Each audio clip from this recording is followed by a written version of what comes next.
প্রিয় দর্শক, আপনাদের সবাইকে স্বাগত জানাচ্ছি আমাদের আজকের অভিমত অনুষ্ঠানে। আজকের এই অনুষ্ঠানে আমরা একটু ভিন্নভাবে আলোচনার চিন্তাভাবনা করেছি, যেখানে বাংলাদেশে জাতীয় ঐক্যের ডাক দেওয়া হয়েছে এবং রাজনৈতিক দলগুলোকে নিয়ে এক ধরনের ঐক্য প্রতিষ্ঠা হচ্ছে। কিন্তু সেই সব উদ্যোগ, সেই সব আলোচনা এবং এর মধ্যে যে রাজনৈতিক সমীকরণ, সব কিছুকে একপাশে রেখে আমাদের কাছে মনে হয়েছে যে জাতি গঠনের যেটি পূর্বশর্ত, অর্থাৎ শিক্ষা ব্যবস্থা বা শিক্ষার এক ধরনের সংস্কার বা পরিবর্তনের যে আকাঙ্ক্ষা শিক্ষার ভেতর দিয়ে, সেই বিষয়গুলো নিয়ে একটু একাডেমিক আলোচনা হওয়া দরকার। এবং শিক্ষা যেহেতু একটি ব্যাপক বিষয়, আমরা একটি অনুষ্ঠানের ভেতর দিয়ে কোনোভাবেই শিক্ষার সবগুলো যে আসপেক্ট রয়েছে বা প্রেক্ষাপট রয়েছে সেগুলো আলোচনা করতে পারবো না। তাই আজকের এই অনুষ্ঠানে আমরা যে শিরোনাম নির্ধারণ করেছি সেটি হচ্ছে বাংলাদেশে উচ্চশিক্ষার সংকট, শিক্ষার্থীরা কি বিশ্ব নাগরিক হয়ে উঠতে পারছে? এটা একটা প্রশ্নবোধক চিহ্ন। এবং এই প্রশ্নের উত্তর দেবার জন্যে আমরা স্টুডিওতে একজন অতিথিকে আমন্ত্রণ জানিয়েছি। আমাদের বিশেষ অতিথি প্রফেসর ডক্টর ASM আমানুল্লাহ, যিনি জাতীয় বিশ্ববিদ্যালয়, সেই জাতীয় বিশ্ববিদ্যালয়ের ব্যাপ্তি সম্পর্কে আপনারা সবাই জানেন, সেটির উপাচার্য দায়িত্ব পালন করছেন। জনাব আমানুল্লাহ, আপনাকে স্বাগত জানাচ্ছি আমাদের চ্যানেল স্টুডিওতে। আমাদের সঙ্গে ভার্চুয়ালি যুক্ত হয়েছেন ডক্টর পাপড়ি নাহার। তিনি principal research fellow in Medical Anthropology and Global Health, Department of Global Health and Infection, Brighton and Sussex Medical School, University of Sussex. Doctor Nahar, আপনাকেও স্বাগত জানাচ্ছি আমাদের অভিমত অনুষ্ঠানে। আমাদের সঙ্গে ধন্যবাদ। আমাদের সঙ্গে ব্রিস্টল থেকে যুক্ত হয়েছেন MD জাহিরুল ইসলাম। তিনি school international director, school of economics, university of Bristol, অর্থনীতির ছাত্র, এবং তার অভিজ্ঞতা আমরা আজকের এই অনুষ্ঠানে শেয়ার করব। কিন্তু আমরা শুরুটা করতে চাই ডক্টর আমানুল্লাহ আপনাকে দিয়ে। যে প্রশ্নটি আমরা করেছি, যে শিরোনামটি আমরা নির্ধারণ করেছি, যে বিশ্ব নাগরিক হয়ে ওঠার জন্য বিশ্ববিদ্যালয়ের যদি ডেফিনিশনের কথা আমরা চিন্তা করি, যে বিশ্বের বিদ্যা আলয়, তো সেই জায়গাটিতে বাংলাদেশের বিশ্ববিদ্যালয়গুলো শুধুমাত্র জাতীয় বিশ্ববিদ্যালয় নয়, পাবলিক বিশ্ববিদ্যালয়, প্রাইভেট ইউনিভার্সিটি এবং জাতীয় বিশ্ববিদ্যালয়ের এই যে বিশাল কর্মযোগ্য, আমরা কোথায় দাঁড়িয়ে আছি যদি একটু ব্রিফলি বলেন, তারপরে আমরা মূল আলোচনায় যাব। আপনাকে অনেক ধন্যবাদ। আমরা জাতীয় বিশ্ববিদ্যালয় ছাড়াও যদি সারা দেশের বিশ্ববিদ্যালয়গুলোর কথা বলতে হয়, তাহলে আমরা পিছিয়ে আছি ইন দ্যাট সেন্স যে আমরা সাউথ এবং সাউথ ইস্ট এশিয়ার সাথেও যদি কম্পেয়ার করি, তাহলে আমরা কিছুটা পিছিয়ে আছি কোয়ালিটি এডুকেশনে, পিছিয়ে আছি আমাদের মনিটরিংয়ে, পিছিয়ে আছি আমাদের সিলেবাসে, এবং আমরা যে ইন্ডাস্ট্রি একাডেমিয়া যে লিঙ্কেজ, সেই লিঙ্কেজটাতেও আমরা পিছিয়ে আছি। এবং আপনার যে ফোর্থ ইন্ডাস্ট্রিয়াল রেভলিউশন বলেন, সায়েন্টিফিক ইনোভেশন বলেন, সেই জায়গাটাতেও আমরা পিছিয়ে থাকার পিছনে অনেকগুলো কাঠামোগত কারণ রয়েছে। কিন্তু সবথেকে বড় একটি কারণ হলো যে আমরা শিক্ষাকে জাতিগতভাবে আমরা কিভাবে দেখি, মানে what is our perceived Notion about education. মানে শিক্ষাটাকে যদি আমরা একটা বড় একটা বিষয় হিসেবে যদি বিবেচনা করি, শিক্ষা এবং স্বাস্থ্য, তাহলে আমি একভাবে চিন্তাভাবনা করব। সেটা কোনোভাবেই আপনার up to the mark national লেভেলে, ইন্টারন্যাশনাল লেভেলে সেটা বলা যাবে না। কারণ আপনি যদি শিক্ষার যে বাজেট, সেই বাজেটের যে আমাদের যে কন্ট্রিবিউশন এবং জিডিপির কন্ট্রিবিউশন টুয়ার্ডস এডুকেশন, যে এডুকেশনাল বাজেট, সেটা is less than 3%, so 2 point something. সেটা আপনার পার্শ্ববর্তী দেশগুলোতে 5, 6, ইভেন 7%। তো আমরা বহুবার বলে আসছি, গত 1-2 যুগ ধরে বলে আসছি, যে এডুকেশনে যদি বাজেটটা না বাড়ানো হয়, তাহলে আপনার যে কাঠামোগত যে সংস্কার আমরা এডুকেশনে করতে চাই, সেই কাঠামোগত সংস্কারটা আমরা করতে পারবো না। অনেকে বলেন যে বাজেট দিলেই কি কোয়ালিটি এডুকেশন এনশিওর করা যাবে? সেটাও যে সবসময় সত্য সেটাও না, যে বাজেট দিলেই যে কোয়ালিটি এডুকেশন এনশিওর করা যাবে সেটা সত্য না। কিন্তু একই সঙ্গে আপনি কলেজ, বিশ্ববিদ্যালয় লেভেলে অনার্স মাস্টার্সের শিক্ষকদেরকে পড়াতে দিচ্ছেন, কিন্তু তাদেরকে কোনো এমপিও দিচ্ছেন না। এমপিও মানে সরকারের যে একটা অনুদান বেতনে, সেই অনুদানটা আপনার দিচ্ছেন না। তো আমার কলেজে এবং কলেজ লেভেলে যেখানে অনার্স মাস্টার্স পড়ানো হচ্ছে, সেখানে বিশ্ববিদ্যালয় লেভেলে শিক্ষকদের বেতনও যদি আপনি কম্পেয়ার করেন উইথ দ্য নেইবারিং কান্ট্রি, সেখানে আমাদের এখানে প্রায় 4 ভাগের 1 ভাগ। এটা হলো বিশ্ববিদ্যালয় লেভেলে বললাম। আর কলেজের লেভেলে যদি সরকারি কলেজ না হয়, আমাদের আন্ডারে যে সমস্ত কলেজগুলো, সেখানে এমপিও ভুক্তিও নাই, আবার একসঙ্গে দেখা যাচ্ছে 5-7-10 হাজার টাকা তাকে স্যালারি দেওয়া হচ্ছে। তার মানে আপনার এই যে $60-70 পাউন্ড মান্থলি স্যালারি, তো আপনি তার কাছ থেকে গুণগত শিক্ষা আপনি কি আশা করতে পারেন? না, একটা তো ইনসেন্টিভের জায়গা থেকে আপনি বললেন বা কাঠামোগত যে সংস্কারের কথা বললেন, সেটা তো খুবই গুরুত্বপূর্ণ। কিন্তু আমি পার্টিকুলারলি একটা জায়গায় খুব ইন্টারেস্টেড, সেটা হচ্ছে যে উচ্চশিক্ষার লক্ষ্য আসলে কি হওয়া দরকার। মানে আমরা যখনই পাবলিক বিশ্ববিদ্যালয়গুলো নিয়ে কথা বলি, আপনি যে বিশ্ববিদ্যালয়ে পড়েছেন, আমি যে বিশ্ববিদ্যালয়ে পড়েছি, যে এই বিশ্ববিদ্যালয়ের অর্জন কি, আমরা বারবার 71-এ চলে যাই, আমরা বারবার 52-তে চলে যাই, আমরা 90-এর আন্দোলনে চলে যাই। এখন একটা বিশ্ববিদ্যালয় শিক্ষার্থীদের কাছ থেকে শুধু আন্দোলন করে রাজনৈতিক পট পরিবর্তন করা না, এটির সঙ্গে আরো অনেক বিষয় রয়েছে। তাহলে লক্ষ্যটা কি? আপনাকে শুরুতেই বললাম, আপনি কি জাতিগতভাবে আপনি মনে করেন কি না যে শিক্ষা একটা গুরুত্বপূর্ণ বিষয়, স্বাস্থ্য একটা গুরুত্বপূর্ণ বিষয়? যদি আপনি মনে করেন যে স্বাস্থ্য একটা গুরুত্বপূর্ণ বিষয় একটা জনগোষ্ঠীর জন্য, আপনি যদি মনে করেন যে শিক্ষা একটি গুরুত্বপূর্ণ বিষয় একটা জনগোষ্ঠীর জন্য, তাহলে আপনি শিক্ষাকে সেইভাবে দেখবেন। আপনি তো ন্যাশনালি সেই চিন্তাটাই করেন নাই যে শিক্ষা একটি গুরুত্বপূর্ণ বিষয়। আপনি যদি চিন্তাটা করতেন যে শিক্ষা একটা গুরুত্বপূর্ণ বিষয় এবং শিক্ষার মাধ্যমে একটা জাতির আপনার ভবিষ্যৎ চেঞ্জ করে দেওয়া যায়, আপনার মডেলটা the very model of the development যেটা, সেই জায়গাটাতেই আমার ভুল হয়ে গিয়েছিল। 1994-এর দিকে পাকিস্তানের ওয়াহিদুল হক সাহেব যখন হিউম্যান ডেভেলপমেন্ট ইন্ডেক্সটা তৈরি করেন ইউএনডিপিতে, সেখানে সারা ওয়ার্ল্ড যেখানে সেটা অ্যাকসেপ্ট করলো, বাংলাদেশ কিন্তু সেটা অ্যাকসেপ্ট করে নাই। সেখানে উনি স্পষ্ট ভাষায় দেখিয়েছেন যে পোস্ট কলোনিয়াল সোসাইটিগুলোতে যদি আপনার ডেভেলপমেন্ট করতে হয়, তাহলে হিউম্যান ডেভেলপমেন্ট ইন্ডেক্সে আপনাকে ডেভেলপ করতে হবে। হিউম্যান ডেভেলপমেন্ট ইন্ডেক্সের প্রথম যে কয়েকটা শর্ত, কয়েকটা ইন্ডিকেটরের ভিতরে education is one of the leading indicators, এবং হেলথ, এমপ্লয়াবিলিটি, এমপ্লয়মেন্ট জেনারেশন, এই সমস্ত জায়গাগুলো, সেটা হলো রিয়েল ডেভেলপমেন্ট। আপনি তো সেদিকে হাঁটেন নাই, কোনো সরকারই সেদিকে হাঁটেন নাই গত 52 বছরে। আপনি ডেভেলপমেন্ট বলতে বুঝিয়েছেন যে রোড, কালভার্ট, ব্রিজ, রাস্তাঘাট, সেটা। তা সেই জায়গাটাতে আপনাকে এই প্যারাডাইম শিফটটা আপনাকে চিন্তা করতে হবে। আপনি চায়নার কথা চিন্তা করেন, আপনি সাউথ কোরিয়ার কথা চিন্তা করেন, আপনি জাপানের কথা চিন্তা করেন, পার্শ্ববর্তী দেশগুলো সিঙ্গাপুরের কথা চিন্তা করেন, মালয়েশিয়ার কথা চিন্তা করেন। The investment the did in the education sector, তার রেজাল্ট এখন তারা পাচ্ছে। সেটাই আসবো আপনার কাছে। আমি ডক্টর পাপড়ি নাহার আপনার কাছে আসতে চাই। যেটি প্রফেসর আমানুল্লাহ বললেন, সেই জায়গা থেকে শুরুটা করতে চাই এবং একটু যুক্তও করতে চাই যে কুদরতি ক্ষুদা শিক্ষা কমিশনের রিপোর্টে বলা হয়েছিল যে শিক্ষা হবে সার্বজনীন এবং এর নীতি হবে অভিন্ন।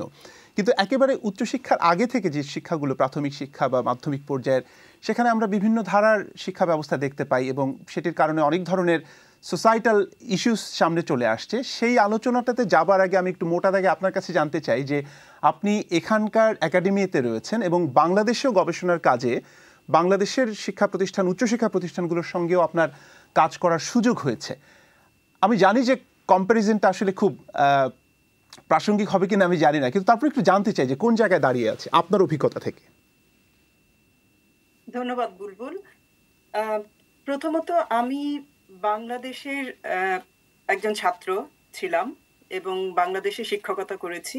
পরবর্তীতে এদেশে বিদেশে শিক্ষা অর্জন করেছি ছাত্র হিসাবে, নেদারল্যান্ডসে পড়াশোনা করেছি আমি, এবং তারপরে এখানে শিক্ষকতা করছি। তো সেক্ষেত্রে ছাত্র হবার এবং শিক্ষক হবার অভিজ্ঞতা আমার বাংলাদেশে যেমন আছে, এই দেশেও আছে। তবে আপনি যেভাবে বললেন যে আসলে বিলেতের সাথে বাংলাদেশের শিক্ষা ব্যবস্থা বা শিক্ষার চ্যালেঞ্জগুলো, শিক্ষা ব্যবস্থার চ্যালেঞ্জেসগুলো কতটা তুলনা করা যায়, সেটা একটা প্রশ্ন সাপেক্ষ বিষয়। এটা মাথায় রেখেই যে কথাটা বলা যায় যে চ্যালেঞ্জের জায়গাগুলোর আলোচনা করতে গেলে শুধু মোটা দাগে তুলনা না করেও চ্যালেঞ্জগুলো আলোচনা করা যেতে পারে। যেটা আপনি বললেন যে আমি পরবর্তীতে বাংলাদেশের বড় বড় শিক্ষা প্রতিষ্ঠানের সাথে গবেষণায় যুক্ত আছি, এখনো আমার কয়েকটা শিক্ষা প্রতিষ্ঠানের সাথে গবেষণা চলছে এই মুহূর্তেও। তো সেই অভিজ্ঞতার আলোকে আমি যেটা বলতে চাচ্ছি যে উচ্চশিক্ষার চ্যালেঞ্জগুলো বলার আগে বোধহয় আরেকটু পিছনে তাকানো দরকার। এই যে আমাদের যাদের নিয়ে কথা বলছি এখানে দুটো স্টেক হোল্ডার, একটা হচ্ছে ছাত্র এবং আরেক ক্যাটাগরি হচ্ছে শিক্ষক, এবং এই দুটো স্টেক হোল্ডারদের যে চ্যালেঞ্জেস গুলো সেটা যদি আমরা আলোচনা করি, প্রথমত যে ছাত্র গোষ্ঠীর কথা আমরা বলছি যারা উচ্চশিক্ষা নিতে আসেন, তাদের যে ব্যাকগ্রাউন্ড থেকে আসে, যে শিক্ষা প্রাথমিক এবং মাধ্যমিক পর্যায়ে যে শিক্ষা ব্যবস্থার মধ্যে থেকে আসে, প্রথমত তারা নোটবুক ভিত্তিক শিক্ষা অর্জন করে এবং শিক্ষকরা সেখানে কোচিং ভিত্তিক জ্ঞান দান করেন। তো সেইটা হচ্ছে একটা ডাইমেনশন। আরেকটা হচ্ছে যে ছাত্র দল সংগঠনগুলোর ছাত্র গোষ্ঠীর কথা আমরা বলছি, সেখানে 3 ধরনের ডিভিশন আছে। একটা ক্যাটাগরি হচ্ছে বাংলা মিডিয়াম থেকে আসছে, আরেকটা হচ্ছে ইংলিশ মিডিয়াম থেকে আসছে, আরেকটা হচ্ছে মাদ্রাসা ঘরানার ব্যবস্থা থেকে আসছে। তো এখানেও একটা জটিল অবস্থা আছে এবং ওভারঅল যে শিক্ষা ব্যবস্থা আমি যেটা বললাম যে নোটবুক ভিত্তিক এবং কোচিং ভিত্তিক, এগুলো হচ্ছে ছাত্রদের দিক থেকে একটা গ্যাপের মধ্যে দিয়ে তারা আসছে। এবং অন্য দিক থেকে আমরা যদি উচ্চশিক্ষার কার্যক্রমগুলি চিন্তা করি, সেখানে দুটো ব্যাপার দেখা যায়, যে একটা হচ্ছে নলেজ ডিসেমিনেশন আর একটা হচ্ছে নলেজ জেনারেশন। এই দুটোকে মিলেই তো শিক্ষা ব্যবস্থা হওয়ার কথা। সেখানে যদি নলেজ ডিসেমিনেশন বা শিক্ষা দান বা জ্ঞান দানের কথা আমরা বলি, সেক্ষেত্রে দেখা যায় যে যেই প্যাডাগজি আমরা ফলো করছি বা টেকনোলজি অফ শিক্ষা দান বা টিচিং মেথডস যদি আমরা বলি, সেখানেও বড় ধরনের গ্যাপ আছে। এবং অন্য দিক থেকে যদি নলেজ জেনারেশনের কথা বলি, যেটা প্রধানত গবেষণা ভিত্তিক নলেজ জেনারেশন হওয়ার কথা, সেই জেনারেশনের ক্ষেত্রেও গ্যাপ আছে। এবং সেখানে আমরা অলরেডি আমাদের সম্মানিত প্রথম বক্তার কাছ থেকে শুনেছি যে ফান্ডস একটা বড় ইস্যু, কিন্তু এই গবেষণার যে গ্যাপ নিয়ে শিক্ষকরা শিক্ষা দিতে আসেন, সেখানে তাদের স্কিল এবং নলেজ গ্যাপ একটা বড় গ্যাপ থাকে। তো যার ফলে যেটা হয় যে যেই ছাত্র গোষ্ঠীকে আমরা পাই, সেখানে তাদের ক্রিটিক্যাল থিঙ্কিং এর বড়ই অভাব থাকে। এবং পরবর্তীতে আমি যেটা বললাম যে বেশ কিছু রিসার্চ ইনস্টিটিউশনের সাথে কাজ করি আমি এখনো, আমি ঢালাও ভাবে বলছি না, সেখানে অনেক ইন্টারন্যাশনাল লেভেলের স্কলারসরা আছেন, but at the same time দেখা যায় যে অধিকাংশ ক্ষেত্রেই গ্লোবাল স্ট্যান্ডার্ড এর অভাব আমি দেখতে পাই আর্লি ক্যারিয়ার রিসার্চারদের মধ্যে স্পেসিফিক্যালি, আর ছাত্রদের মধ্যে তো এই গ্যাপটা মানে আমরা আছে বলেই এই আলোচনাগুলো করছি আজকে। তো বেসিক্যালি ক্রিটিক্যাল থিঙ্কিং এর গ্যাপটা হচ্ছে বড় গ্যাপ ছাত্রদের দিক থেকে, এবং শিক্ষকদের দিক থেকে গবেষণায় এঙ্গেজ না হওয়ার কারণে তাদের যে প্রতিনিয়ত জ্ঞানটাকে আপডেট করা, সেখানে একটা গ্যাপ রয়ে গেছে। এই পার্থক্যগুলো আমি দেখতে পাই। নিশ্চয়ই ডক্টর পাপড়ি নাহার, ধন্যবাদ। আপনার অভিজ্ঞতা আপনি আমাদের সঙ্গে শেয়ার করেছেন, আমরা আরও বিস্তারিত আলোচনায় যাব। আমি এই পর্যায়ে একটু জহিরুল ইসলাম আপনার কাছে আসতে চাই।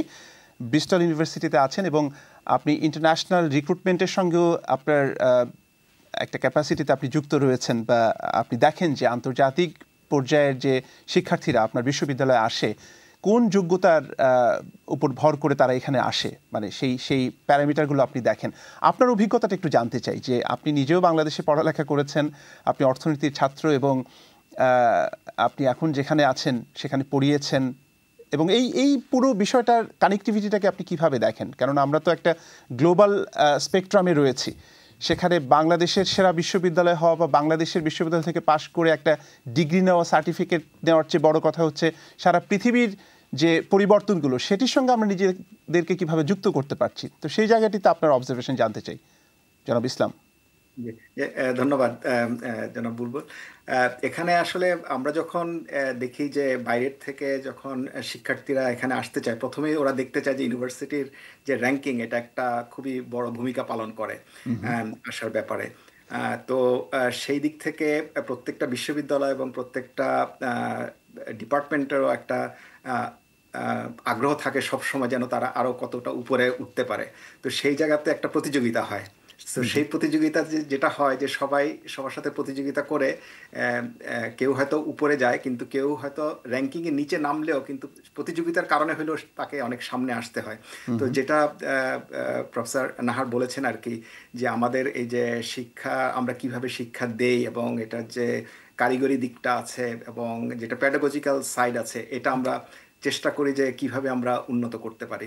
তো এখানে গত 5 বছরে আমার যেটা মনে হয়েছে যে র্যাঙ্কিং এর বাইরেও এখন প্রত্যেকটা বিশ্ববিদ্যালয়ের কতটুকু তাদের প্রোগ্রাম বা কোর্সগুলি কতটুকু এমপ্লয়াবিলিটিতে হেল্প করে এবং সেটা কারেন্ট জব মার্কেটের জন্য এবং শিক্ষার্থীদেরকে কিভাবে প্রস্তুত করছে, এটা একটা বড় মানদণ্ড হয়ে দাঁড়িয়েছে এখন।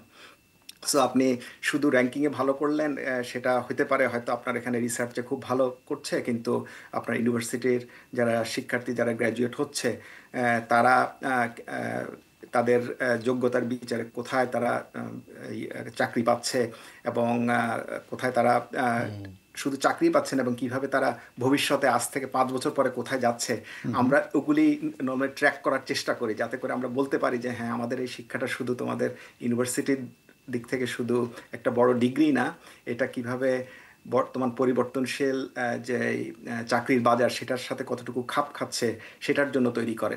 তো এখানে মূল ব্যাপারটা হচ্ছে যে আসলে শিক্ষাটা শুধু তো ডিগ্রি না, এখানে শিক্ষার সাথে সাথে আমরা কিছু দক্ষতা দেওয়ার চেষ্টা করি যেটা অন্য জায়গায় আপনি ট্রান্সফার করতে পারবেন। সো আমরা সবসময় জোর দিই যে ট্রান্সফারেবল স্কিল আমরা দিতে পারছি কিনা। কারণ আমি যখন অর্থনীতি পড়াই, তখন অবশ্যই আমার ছাত্ররা যখন এখান থেকে পাশ করে যাবে, তাদেরকে কিন্তু এই অর্থনীতির সব তত্ত্ব নিয়ে কোনো ইন্ডাস্ট্রি বা কোনো কর্পোরেট সেক্টর কিন্তু ওরা কোয়েশ্চেন করবে না। ওরা জানতে চাইবে যে আমি কতটুকু ওদের অ্যানালাইটিক্যাল স্কিল আমি দিতে পেরেছি, ক্রিটিক্যাল থিঙ্কিং যেটা প্রফেসর নাহার বলেছেন সেটা কতটুকু দিতে পেরেছি, সেই স্কিলটাই হচ্ছে বড় কথা আর কি। তো সেই দিক থেকে আমরা অনেক গ্লোবাল হওয়ার চেষ্টা করছি এবং সেটার আরেকটা দিক হচ্ছে যে যেই অন্যান্য বিশ্বের যাদের সাথে আমাদের কোলাবোরেশন আছে, তারাও চাচ্ছে যে আমাদের সাথে কোলাবোরেট করে তারাও যেন গ্লোবাল ইউনিভার্সিটি হতে পারে। তো আমার মনে হয় সেই দিক থেকে আমাদের দেশের বিশ্ববিদ্যালয়, সরকারি এবং বেসরকারি, সবাইকে আরেকটু গ্লোবাল হতে হবে, নট ইউনিভার্সিটির খাতিরে না, এটা কিন্তু উচ্চশিক্ষার যে আপনি যেটা বলেন গ্লোবাল সিটিজেনশিপ, সেখানেও অনেক সহায়ক ভূমিকা পালন করবে। নিশ্চয়ই। ধন্যবাদ জনাব ইসলাম। আসবো আপনার কাছে। আমি প্রফেসর আমানুল্লাহ, আপনার কাছে, আপনার কথা থেকেই আমার একটা প্রশ্ন মাথায় আসলো যে আমরা যখন বাংলাদেশের উচ্চশিক্ষা নিয়ে কথা বলি এবং আশপাশের দেশের সঙ্গে যখন কিছুটা হলেও তুলনা করার চেষ্টা করি, ধরুন আমরা যখন বড় হচ্ছিলাম তখন থেকেই ভারতের আইআইটি কিংবা জওহরলাল নেহেরু এই বিশ্ববিদ্যালয়ের কথাগুলো শুনে এসেছিলাম। ঢাকা বিশ্ববিদ্যালয়ের একটা রেপুটেশন ছিল বা হয়তো এখনও আছে, কিন্তু আমরা দেখছি যে ভারত কিংবা চায়না কিংবা এশিয়ার অন্যান্য দেশ, তারা যেভাবে, যেটি জহিরুল ইসলাম বললেন যে এমপ্লয়াবিলিটির জায়গা থেকে যে জায়গাটাতে পৌঁছতে পেরেছে, আমরা কেন সেটি পারছি না? মানে এখানে কি পুরো, আমি তো বললাম আপনাকে যে আমাদের এখানে অনেক স্ট্রাকচারাল প্রবলেম আছে, সাথে আমাদের এখানে যেটা আমি একটা এক্সপিরিয়েন্স হচ্ছে এখন, যেহেতু আমরা একটা বড় পাবলিক বিশ্ববিদ্যালয় লিড করছি এবং ন্যাশনাল ইউনিভার্সিটি অফ বাংলাদেশ তো আপনারা জানেন যে second largest public universities in the world, এবং এখানে আমাদের ছাত্র সংখ্যায় প্রায় 3.8 মিলিয়ন। 3.8 মিলিয়ন হলো আমাদের 38 লক্ষ স্টুডেন্ট, এবং আমাদের আন্ডারে কলেজের সংখ্যা প্রায় 2500, 2500, এবং আপনার এখানে আমাদের যে ফ্যাকাল্টি এবং সব কিছু মিলিয়ে লক্ষ লক্ষ আপনার আমাদের যে স্টাফ, সেটা বললেন আপনি। সেই জায়গাতে যদি আপনি যান তাহলে আপনি দেখবেন যে এই সমস্ত কলেজগুলোতে এবং national university controls around 70% of the higher education of this country বাংলাদেশে, আর বাকি 30% being control by the rest of the universities, public এবং প্রাইভেট মিলে প্রায় 160টা ইউনিভার্সিটি আপনার 30% হায়ার এডুকেশন কন্ট্রোল করে, আর জাতীয় বিশ্ববিদ্যালয় কন্ট্রোল করে 70%। সেখানে যদি আপনি দেখেন যে স্ট্রাকচারাল প্রবলেম যেগুলো বললাম, যে রিসোর্সের শর্টেজ ইত্যাদি ইত্যাদি, ট্রেনিং, টিচার্স ট্রেনিং, প্যাডাগজি, সেই প্রবলেমগুলো তো আছেই। সিলেবাসের যে রিফর্মেশন দরকার ছিল, সেই সিলেবাসের রিফর্মটা সেভাবে হয় নাই। মনিটরিংয়ের যে বিষয় ছিল, সেই মনিটরিংয়ের বিষয়টাও সেভাবে এস্টাবলিশড হয় নাই। সেটা আমার জাতীয় বিশ্ববিদ্যালয়ের ক্ষেত্রে যেভাবে প্রযোজ্য, সেভাবে দেশের অন্যান্য পাবলিক এবং প্রাইভেট বিশ্ববিদ্যালয়ের জন্য মোস্ট অফ দ্য, দু একটা হয়তো একটু বেটার কোয়ালিটি থাকতে পারে, most of the public and private universities similar case আপনার এই জায়গাটাতে। সব থেকে বেশি ক্ষতি যেটা করেছে সেটা হলো রাজনীতি, এবং পলিটিক্সটা এমনভাবে আপনার ইনবিল্ট হয়ে গেছে, এবং এটা পলিটিসাইজড, হেভিলি পলিটিসাইজড। এবং আপনার জাতীয় বিশ্ববিদ্যালয়ে দায়িত্ব নেওয়ার পরে আমি অনেকটা বুঝতে পেরেছি যে পুরা দেশের শিক্ষা ব্যবস্থাটা একদম এলোমেলো অবস্থার ভিতরে হয়ে গিয়েছিল, এবং এই এলোমেলোটা একদিনে হয় নাই, সেটা অনেক দিনে এলোমেলো অবস্থাটা হয়েছে। কিন্তু এই আন্দোলনের পরে হয়তো এলোমেলো ভাবটা একটু বেশি প্রকাশিত হয়েছে। তো আপনি এইটা প্রধান একটা কারণ যে কথাটা আমি বলতে চাচ্ছি, সেটা হলো আপনি সোসাইটি থেকে আপনার আশেপাশে রাজনীতিটাকে আপনি শিক্ষা প্রতিষ্ঠানে নিয়ে আসছেন, পাবলিক বিশ্ববিদ্যালয় এবং পাবলিক কলেজগুলোতে। জাতীয় বিশ্ববিদ্যালয় আন্ডারে অন্ততপক্ষে যে কলেজগুলো আছে, যে প্রতিষ্ঠানগুলো আছে, সবগুলো প্রতিষ্ঠানে এটা রাজনীতিটা ইনবিল্ট হয়ে গেছে, স্থানীয় রাজনীতি। তখন স্থানীয় রাজনীতিটা যখন এর দ্বারা কন্ট্রোল হয় প্রতিষ্ঠানগুলো, তাহলে তখন যে সরকার থাকে সেই সরকারের প্রতিনিধিরা সেখানে থাকেন গভর্নিং বডিতে। যে প্রতিটা কলেজ পরিচালনার জন্য একটা গভর্নিং বডি আছে, প্রতিটা বিশ্ববিদ্যালয় পরিচালনার জন্য একটা গভর্নিং বডি আছে, তাদের ট্রাস্ট আছে, পাবলিক বিশ্ববিদ্যালয়গুলোর জন্য সিন্ডিকেট আছে। তো সেই জায়গাগুলোতে এমনভাবে পলিটিসাইজেশনটা হয়েছে, এমনভাবে পলিটিসাইজড যে ওই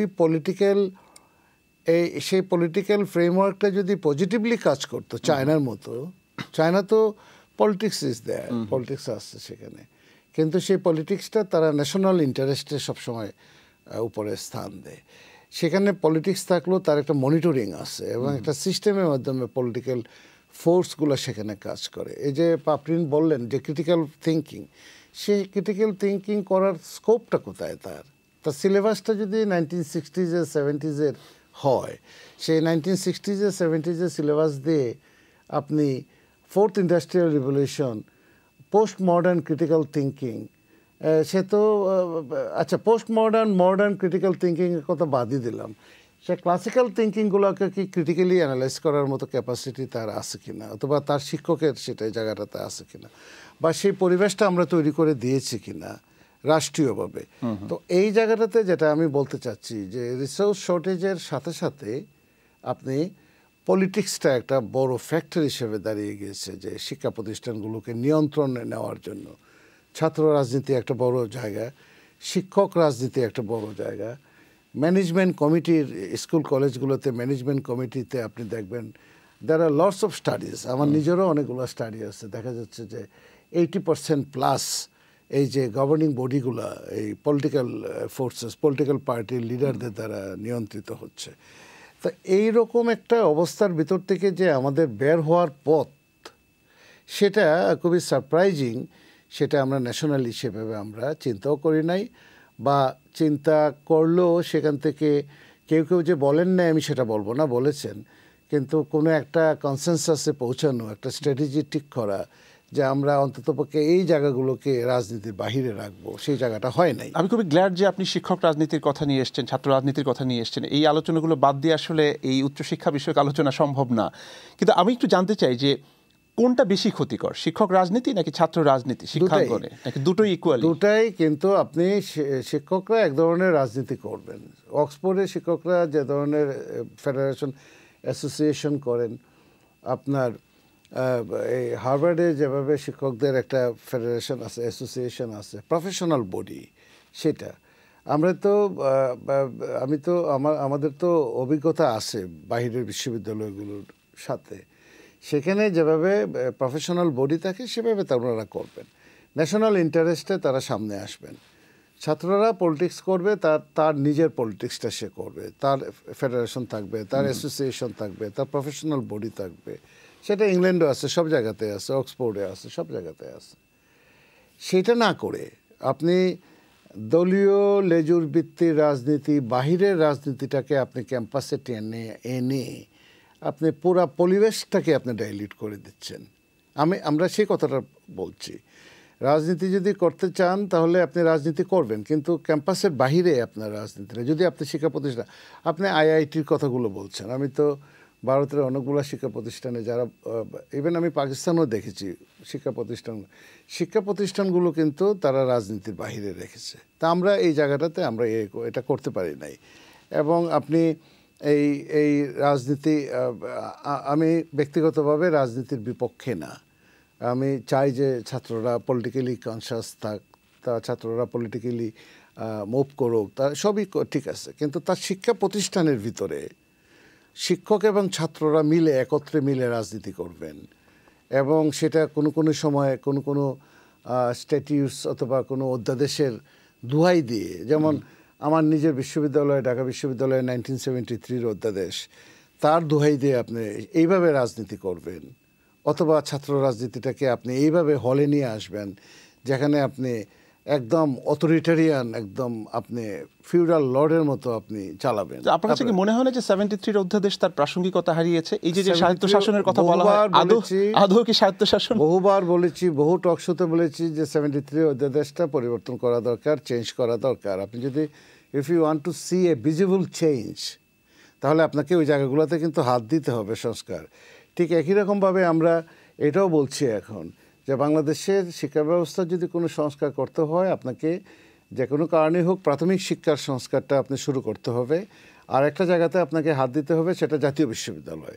কেন জাতীয় বিশ্ববিদ্যালয়? কারণ এই বিশ্ববিদ্যালয়টা এই দেশের 70% হায়ার এডুকেশন, আমি আবারও বলি 70% অফ দ্য হায়ার এডুকেশন একটা ইউনিভার্সিটি কন্ট্রোল করে। লক্ষ লক্ষ গ্র্যাজুয়েটস আমাদের জাতীয় বিশ্ববিদ্যালয় থেকে বের হচ্ছে, অনার্স মাস্টার্স পাস করে বের হচ্ছে 2500 কলেজ থেকে। দেশের সমস্ত ল কলেজগুলো আমাদের এই আওতাধীন, সমস্ত বিএড কলেজগুলো, ফ্যাশন টেকনোলজি, মেরিন একাডেমি, সমস্ত আপনার এই যে টেকনোলজিক্যাল ইনস্টিটিউটগুলো আমাদের সব, আর ঢাকা শহর যত নামি দামি কলেজ যা আছে সবই তো আপনি দেখতে পাচ্ছেন, সবই জাতীয় বিশ্ববিদ্যালয়ের আন্ডারে। কিন্তু কেউ একবারও এই কথাটা বলে নাই, যেটা বিশ্বল থেকে যিনি বললেন, যে কেউ একবারও বলে না এই কথাটা যে এই ডিগ্রিগুলার এই যে ইন্ডাস্ট্রি একাডেমিয়া লিঙ্কেজটা কোন জায়গাটাতে, এই ডিগ্রিটার সিলেবাসটা কি আমি কম্পিটেবল কি না, ইন্টারন্যাশনালি তো বহু দূরের ব্যাপার, ন্যাশনালিও কি এই ডিগ্রিগুলার কতটুকু ইউটিলিটি আছে। তা আমরা ওই জায়গাটাতে হাত দিচ্ছি এখন এই মুহূর্তে। জাতীয় বিশ্ববিদ্যালয়ে আমরা কারিকুলাম সিলেবাস চেঞ্জের পথে হাঁটছি। আসবো আপনার কাছে। আমি ডক্টর পাপড়ি নাহার আপনার কাছে আবার আসতে চাই। আমরা পশ্চিমের যে একাডেমিয়া বা ইনস্টিটিউশনগুলো রয়েছে, সেখানে অক্সফোর্ড বলি, কেমব্রিজ বলি, এমনকি আমি যে বিশ্ববিদ্যালয়ে পড়েছিলাম স্কুল অফ ইকোনমিক্স, তাদের যে গবেষণাগুলো, সেই গবেষণাগুলো বিশেষ করে সোশ্যাল সায়েন্সের অনেক গবেষণা দেখছি যে একটি জাতির যে ভবিষ্যৎ সেটাকে নির্দেশ করছে, এবং সেই গবেষণার উপর ভিত্তি করে কিন্তু দেশের নীতি নির্ধারণ হচ্ছে। কিন্তু বাংলাদেশে গবেষণার জায়গাটি এত বেশি অবহেলিত যে সত্যিকার অর্থে পলিসি মেকিং বা এই যে পলিসি মেকিংয়ের ক্ষেত্রে যে প্রসেসগুলো ফলো করা হয়, সেখানে গবেষণার জায়গা কতটুকু বলে আপনি মনে করেন? কি দেখেছেন আপনি বাংলাদেশে?